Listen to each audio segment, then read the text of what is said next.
E o Palmeiras abriu conversas com o Diego Costa. No vídeo de hoje do canal do Nicola te dou todos os detalhes desse namoro que está só em fase inicial. Também preciso falar sobre uma proposta oficial que o Corinthians fez por um ex-atacante do Flamengo. Tem novidades sobre o valor da multa rescisória em caso de quebra para Internacional e Miguel Ángel Ramírez. Quero te falar também a respeito da provocação que o Grêmio fez contra o Botafogo depois da derrota por 5-2. Será que essa provocação pega bem? Será que ela é aceitável? E para fechar, preciso te contar que, embora sejam pequenas, existem possibilidades de o Internacional ser campeão brasileiro já nesse domingo. Te conto tudo a partir de agora.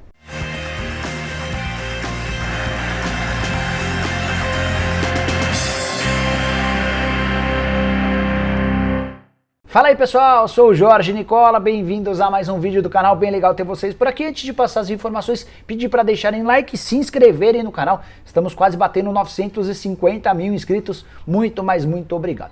Também queria contar que esse vídeo é um oferecimento de OneFootball, o aplicativo que você precisa ter no seu celular para ficar super bem informado sobre as coisas do futebol. Como funciona o OneFootball? Ele serve para qualquer modelo de celular, não custa nada e depois de baixá-lo no seu telefone, você vai receber notificações sobre as principais notícias do dia. O OneFootball também conta para você tudo o que está acontecendo no seu clube do coração. Outra coisa bem legal desse aplicativo é que você pode assistir de graça aos jogos do campeonato francês e alemão, absolutamente de graça, repito. Ponto importante, Neymar, Bayern de Munique, jogos do campeonato francês, do campeonato alemão, tudo na tela do seu celular. Curtiu, né? Então baixe o OneFootball no link que está na descrição desse vídeo, tenho certeza que você vai curtir. Bora começar o vídeo contando que estou usando a camisa do Mirassol como homenagem ao título da Série D. Temporada espetacular essa temporada de 2020-2021 do time de Mirassol. Foi campeão da 4ª divisão, ou seja, garantiu acesso para a Série C. Ainda havia feito no Campeonato Paulista sua melhor participação. Chegou a eliminar o São Paulo nas quartas de final, certamente você vai lembrar. Então parabéns a todos os dirigentes do Mirassol, ao técnico Eduardo Batista, o filho do Nelsinho Batista, que foi contratado para a disputa da Série D, que o Mirassol continue crescendo e fazendo belas campanhas. Bom, bora começar o vídeo falando sobre o Grêmio, que fez 5-2 no Botafogo, no Rio de Janeiro, e a notícia da terça-feira diz respeito à provocação dos dirigentes gremistas através do Twitter. O Grêmio escreveu o seguinte, abre aspas, acabou o Botafogo 2, Grêmio 5. Uma boa segunda a todos. Essa frase inclusive em caixa alta em caps lock. Com gols de Alisson, Jean-Pierre, Churin e Matheus Henrique 2 vezes, vencemos no Rio e somamos 3 pontos. No domingo, 14 de fevereiro, enfrentaremos o São Paulo na Arena. A grande discussão que surgiu na segunda-feira é se o Grêmio precisava tirar sarro do Botafogo com essa boa segunda-feira, fazendo menção ao fato de o Botafogo estar rebaixado para a 2ª divisão. O Botafogo, inclusive, já entra para enfrentar o Grêmio, sabendo que jogaria a 2ª. Eu não vejo necessidade nenhuma, e olha que não há nenhum mau humor da minha parte, eu adoro brincadeiras entre clubes, acho divertido esse tipo de coisa, mas especificamente nessa provocação, achei uma provocação gratuita. Sem grande necessidade, Grêmio e Botafogo não tem uma rivalidade histórica. Situação calamitosa do Botafogo, dívidas superiores a R$1 bilhão, e eu cheguei a contar outro dia que eu estou bem preocupado com a possibilidade de o Botafogo não conseguir voltar rapidamente para a 1ª divisão. Carlos Augusto Montenegro, ex-presidente do Bota, também falou algo parecido, disse que hoje o Botafogo tem o tamanho de, por exemplo, Avaí, Chapecoense, Vitória, Curitiba, entre outros clubes. Coisa não anda boa no Botafogo. Gostaria que você deixasse a sua opinião nos comentários. Você achou normal, achou interessante, achou legal a brincadeira do Grêmio ou achou desnecessária? Comenta aí, por favor. Quero falar agora sobre matemática do Campeonato Brasileiro. Não acho que é isso que vai acontecer, mas o Internacional pode ser campeão brasileiro já nesse domingo. Maluco isso, né? Vou te explicar quais seriam as matemáticas, quais as contas para que isso acontecesse. Hoje a diferença do Inter para o Flamengo é de apenas 1,66 pontos para o Inter, 65 para o Flamengo. O Inter tem um jogo a menos e enfrenta nessa quarta-feira o Sport do Beira-Rio. Se vencer, abre 4 pontos de diferença em relação ao Flamengo, restariam apenas 3 rodadas.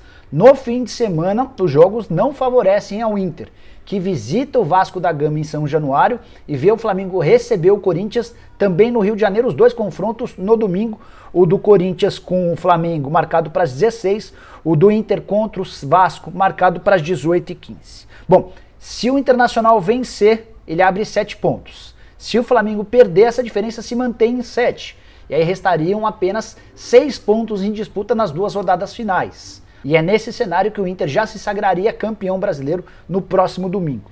E se o Flamengo empatar e o Internacional vencer? A diferença fica em 6 pontos, mas o Flamengo ainda teria a oportunidade de alcançar o Inter nos pontos, alcançar no número de vitórias, ele ficaria 2 vitórias atrás, mas teria a oportunidade de vencer nos 2 últimos jogos e contando com uma derrota do Internacional na última rodada, alcançar o Colorado, e aí precisaria ver a diferença no saldo de gols. Hoje a diferença é de 7 gols a favor do Inter. Vale a lembrança de que Flamengo e Inter se enfrentam na penúltima rodada, jogo marcado para o dia 21 de fevereiro, no Maracanã. Jogo da 37ª rodada, um jogo extremamente importante para a pretensão do título dos dois clubes. Esses, para mim, os únicos ainda com chances. São Paulo e Atlético Mineiro, graças aos últimos tropeços, para mim já viraram carta fora do baralho.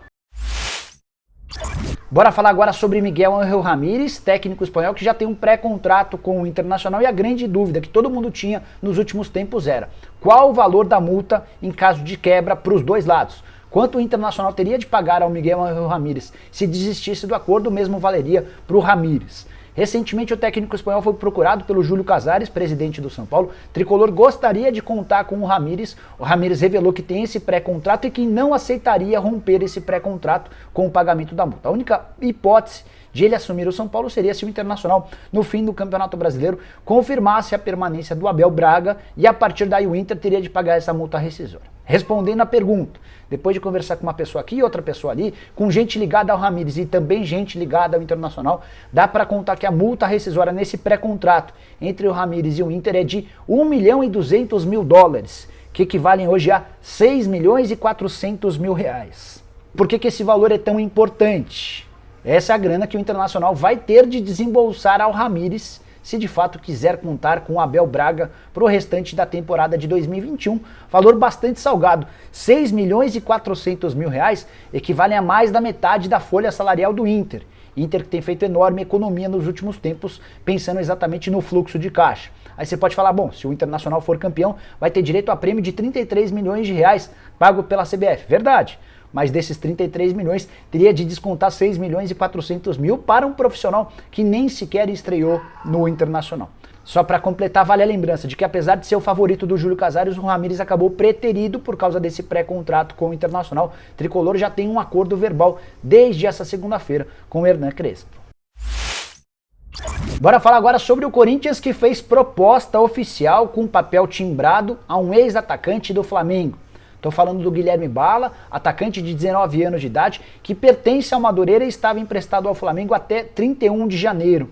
O Flamengo chegou a acenar com a possibilidade de compra do Bala, teria de pagar R$600 mil por 70% dos direitos econômicos, mas na última hora o Flamengo optou por desistir da contratação desse jogador e o Bala foi devolvido ao Madureira. Consegui a informação, com direito até a documento, de que o Corinthians fez uma proposta oficial para aquisição. Primeiro por empréstimo com opção de compra do Guilherme Bala junto ao Madureira. Quais as condições desse negócio? O Corinthians gostaria de ter o Guilherme Bala por empréstimo de fevereiro desse ano até junho de 2022, sem pagamento de qualquer valor. E aí haveria uma opção de compra de 70% dos direitos econômicos por R$600 mil. Na verdade, o que o Corinthians quis foi as mesmas condições que o Flamengo conseguiu lá atrás, quando pegou o Guilherme Bala por empréstimo, um empréstimo gratuito, com a opção de compra de 70% dos direitos econômicos por R$600 mil. E a resposta do Madureira foi não. A ideia do clube é vender o Guilherme Bala para ter algum dinheiro para a disputa do Campeonato Carioca. Caso contrário, se só existirem propostas por empréstimo, a ideia do Madureira é utilizar o Guilherme Bala durante o Campeonato Estadual, entendendo que ele vai se valorizar, que ele vai ser um dos destaques da competição, e aí sim vender por um valor superior a esses R$600 mil pedidos por agora. Só para lembrar que o Bala, enquanto esteve no Flamengo, jogou 3 partidas pelo time profissional, uma delas contra o Palmeiras, foi aquele empate 1-1 do Flamengo com o Palmeiras no Allianz Parque, jogo em que o Flamengo tinha todos os desfalques do mundo por causa da Covid e utilizou um time só de garotos. O Bala deixou uma boa impressão. Já no time sub-20 foram 13 partidas e um gol marcado ao longo do ano de 2020. Guardei para o fim a principal notícia desse vídeo, mais uma informação exclusiva que você vê primeiro no canal do Nicola. Palmeiras conversa com Diego Costa, centroavante de 32 anos de idade, que está livre desde o fim do ano passado, quando rescindiu seu contrato com o Atlético de Madrid. Só para colocar as coisas no lugar, não estou dizendo que o Diego Costa está contratado pelo Palmeiras. Pelo contrário, estou informando que existe um princípio de negociação. O Palmeiras procurou recentemente os empresários do Diego Costa para entender a situação do centroavante. Ele estava sendo especulado em vários importantes centros do futebol na Europa. Só que a janela na Europa fechou na última segunda-feira. Faz uma semana já, né? Fechou na segunda-feira da semana passada. E a partir daí o Diego Costa ficou sem alternativas, por exemplo, na França, na Itália, na Alemanha, na Inglaterra, em Portugal, na Espanha, enfim. O mercado foi se restringindo. Com o passar dos dias, na semana passada, outras janelas importantes também fecharam. Emirados Árabes, Arábia Saudita. Nesse exato momento, o Diego Costa tem poucos mercados interessantes. A China seria uma alternativa, os Estados Unidos seria outra. Mas, a partir daí, nesse contexto, o Palmeiras quis saber quanto você quer ganhar para jogar no Palmeiras, quais seriam as condições, qual o tempo de contrato. A primeira pedida do Diego Costa assustou. Ele quer receber 4 milhões de euros por temporada. Isso equivale a mais ou menos 26 milhões de reais ou um salário de 2 milhões e 100 mil reais por mês. Exatamente o que ganhava o Dudu antes de se transferir para o Alduail. O Palmeiras já deixou bem claro para os empresários do Diego Costa que nessas condições não há chance de negócio. O Palmeiras nesse momento é um Palmeiras bem mais cauteloso do que em outros tempos, entende que perdeu uma série de receitas, cerca de 180 milhões de reais por causa da pandemia do coronavírus e não pode sair gastando dessa maneira. Foi também por isso que recentemente o Palmeiras perdeu o Hulk. O Hulk gostaria muito de jogar no Palmeiras, o Palmeiras chegou a fazer uma consulta, uma proposta na casa dos 700 mil reais, o Hulk preferiu jogar no Atlético Mineiro por quase o dobro dessas cifras. Por falar no Atlético Mineiro, o Galo chegou a conversar com o Diego Costa, mas assim que fechou com o Hulk, acabou esfriando essa conversa com o Diego Costa. O Galo entende que seria muito caro ter Diego Costa e Hulk para o mesmo time, para o mesmo ataque. Então, Diego Costa segue livre no mercado, aguardando propostas, e a ideia do Palmeiras, depois de descobrir as cifras pedidas pelo Diego Costa, é esperar. Quem sabe, em alguns dias, com o fechamento da janela na China, a janela fecha por lá no dia 26, o mercado fica ainda mais restrito e o Diego aceite uma proposta menor, um valor mais condizente com a nova realidade palmeirense. A busca do Palmeiras é por um lateral direito, eventualmente por um lateral esquerdo, por um jogador de meio campo e especialmente um centroavante que possa dividir as funções com Luiz Adriano. Bom, pessoal, eram essas as informações que eu queria dividir com vocês no vídeo de hoje do canal do Nicola. Espero que vocês tenham curtido o vídeo e deixem like por aqui. Quem ainda não se inscreveu no canal, resolve esse problema agora mesmo apertando esse botãozinho vermelho de inscreva-se, aproveita e ativa o sininho para passar a receber notificações. Você também pode virar membro do canal do Nicola e passar a ter direito a uma série de vantagens, como, por exemplo, receber informações em primeira mão via WhatsApp, se você for das categorias Bola de Ouro ou Lenda Mundial. Nos vemos assim que surgirem mais notícias, beleza? Até lá, tchau, tchau!